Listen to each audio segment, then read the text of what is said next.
Oh, didn't see you there. Listen, we got more Sweden content. We got more Trap the Rolls.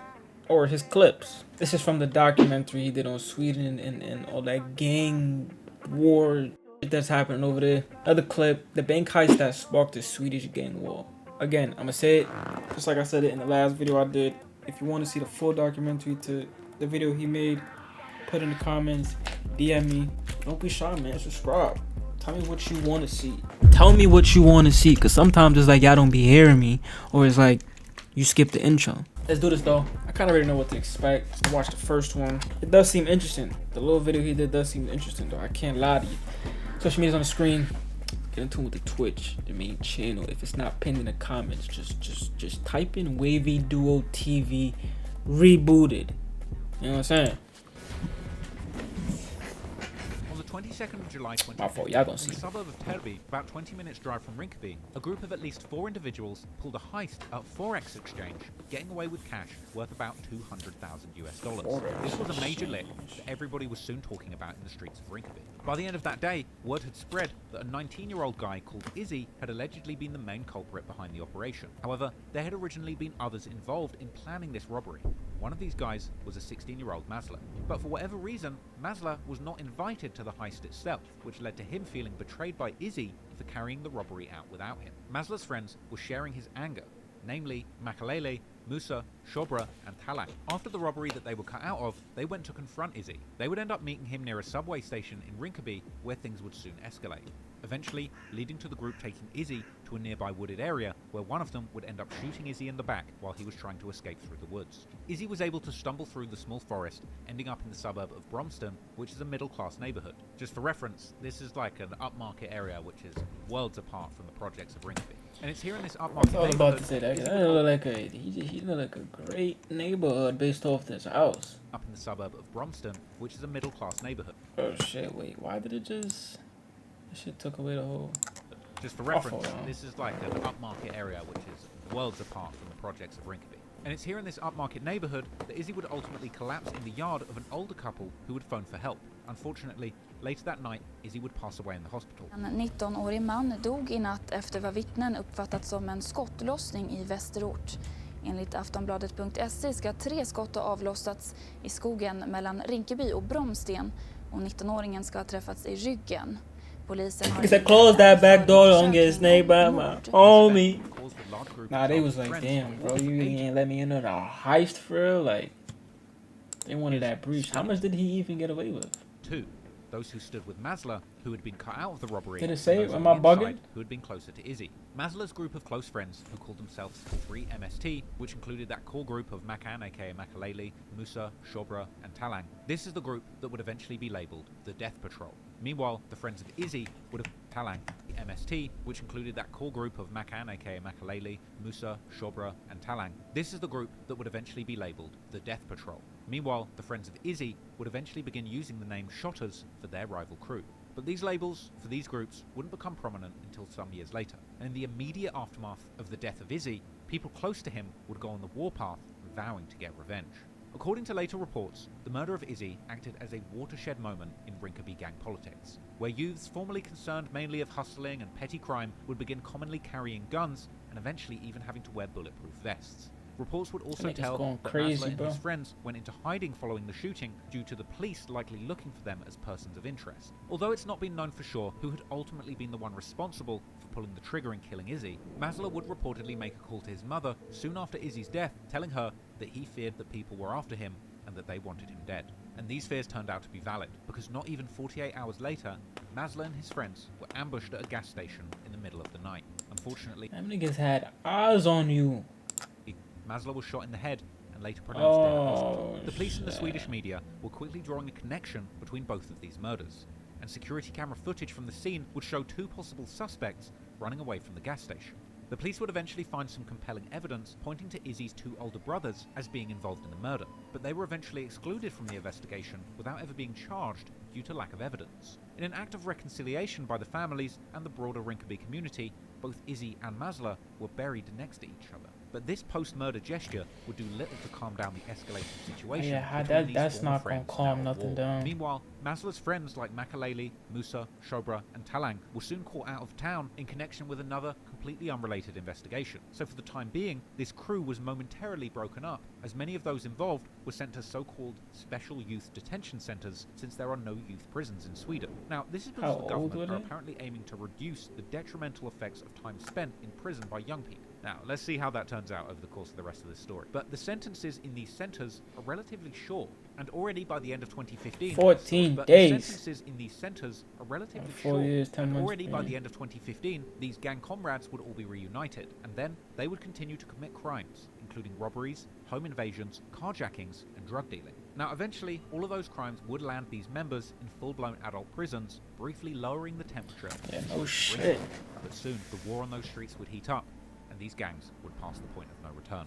By late 2016, while the infamous Death Patrol quartet had been locked up, Izzy's friends, who had begun calling themselves the Shotters, had started to take over the streets of Rinkeby. Also, musical artists from Rinkeby, who would eventually become associated with the Shotters, were also on the rise. But at this point, they were still largely staying impartial to the brewing feud in the streets. For example, Yasin's rap career was blowing up. Already in 2015, he had signed his first record deal and put his first official single, the self-titled track, Yasin. Then, in 2016, Yasin, together with Jafar Bin and other rappers from the Yoruba suburbs, created a rap collective called Ghetto Superstars, which began creating some significant buzz in the national scene. Besides Jafar and Yasin, the collective would also include rappers like Blizzy, Dree Low from Husby, Monty B, Elias Abbas from Rinkeby, as well as Z.E. from Tenster. Some of these guys like Dree Low and Z.E. would end up becoming some of the Damn, that shit has 6.9 mil. biggest rappers in Sweden. Also in 2016, Yasin would release one of his most popular songs, a track with the title translating to My Hood, together with a music video directed by acclaimed director Saga Berlin, who has also directed the music video for the song Tabanya by another Rinkeby-based artist called Cherie. Now, both of these music videos provide an excellent window into the world of Rinkeby at this time, with high-quality on-the-ground and drone footage showcasing the brutalist architecture in these suburbs in all of its That's glory. good footage. For the first time, the music coming out of these areas good rain. is giving the world and the country a window into life in the suburbs. Jafar Bin, on the other hand, who still in 2015 was shouting out Shobra, one of the core members of Death Patrol, in his songs, would actually end up taking the Shotters' side in the beef in the years following the death of Izzy, and this taking of sides would also be reflected in his music, eventually landing him in hot water with the Death Patrol. But before the beef would escalate to the next level, during the summer and fall of 2016, Makalele, Musa, 2016 Shobra, was a and good year. Talang had gotten free once again. However, they hadn't been seen in Rinkeby, as they had reportedly been banned from the area by Shotters members and were spending time in the city of Malmö instead, making contacts in the streets there. However, they still had allies in Rinkeby who acted as their eyes and ears back on their native block. But while that was going on, the Shotters, who had lost many of their members as a result of a number of arrests after a recent large robbery, put them at a disadvantage in the streets. On the evening of December the 2nd, an alleged member of the Shotters, called Indiana, along with his brother Smokey, were at a local cafe in Rinkeby, without realizing They look like that a friend of twins. their ops had eyes on them. Suddenly, out of nowhere, an automatic machine gun would spray up the windows of the cafe, making people inside hit the floor and panic. Indiana and Smokey would react fast, running into the back of the cafe in an attempt to escape through a back door. Unfortunately, they would end up getting trapped in the wrong room. Unable to escape, the gunmen would rush into the cafe, shooting both Them brothers niggas came dead in. on the spot. After this brazen double They murder, wanted to make the sure they got situation the would turn job. tense, as many people gathered around, even acting hostile towards the police at the scene of the crime. Unsurprisingly, following this incident, the police would once again struggle to catch any of the suspects following the murders, partly due to witnesses of the event either being vague about who and what they had seen, or plainly uncooperative. I guess the no snitching rule applies in Sweden too. In reality, many of the locals likely knew very Them well niggas they fan for their life. You know, if they say something, we're gonna travel back somehow. Oh, you said this? just who had been behind this brutal attack, but many were scared to share any information with the authorities. A week later, these two murdered brothers were laid to rest in front of a large crowd and media presence. Inte bara de vi begraver. Wallahi, låt oss begrava våra dåliga beteende också idag.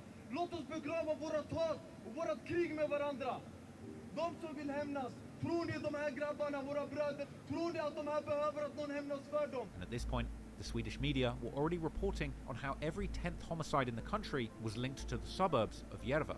Unfortunately, despite the police not Yeah, being able wow. to catch anyone, in the streets, revenge would come swiftly. Only about 2 weeks after the double murder, Musa would check himself in at a hospital in Stockholm with gunshot wounds to his lower body. Fortunately, he had worn a bulletproof vest that had stopped shots hitting his upper body, likely saving his life. Police would later gather that he had been targeted at a parking garage in the suburbs of Hulsta, near Rinkeby, in the early morning hours. Hey, bro. So these suburbs really ain't safe for it up there in Sweden. Like, what's going on? Police arrived at the crime scene. Musa had already left for the hospital, but at the scene, they would find 2 AK-47s and a car full of bullet holes with at least 40 shell casings. Unfortunately, Musa had returned to Stockholm Nigga, with little one of their new 40 friends from Malmö, shots. a man with shell casings.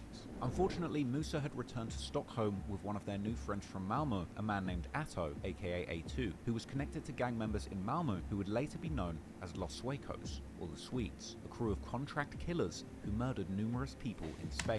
100 years in prison on the Spanish sunny coast. Atto was also an alleged drug dealer with connections on both sides of the conflict in Rinkeby. Those connections would end up costing him his life, as later that day, Atto would allegedly end up meeting a guy called A from the shotter's side to allegedly collect a debt owed to him by Indiana, who had just been killed. Security cameras would reportedly capture Atto walking with A and another guy to a wooded area when Atto was suddenly shot, after which A and the other man would continue walking as if nothing had happened, leaving Atto seriously injured on the ground. The next day, he would unfortunately pass away from his injuries, while the police would arrest A and his friend for questioning. But despite the police seemingly knowing exactly how these latest murders were a result of the death of Izzy in 2015, there was once again not enough evidence to charge A or anybody else, making this yet another unsolved. Nigga, huh? Nah, that's crazy.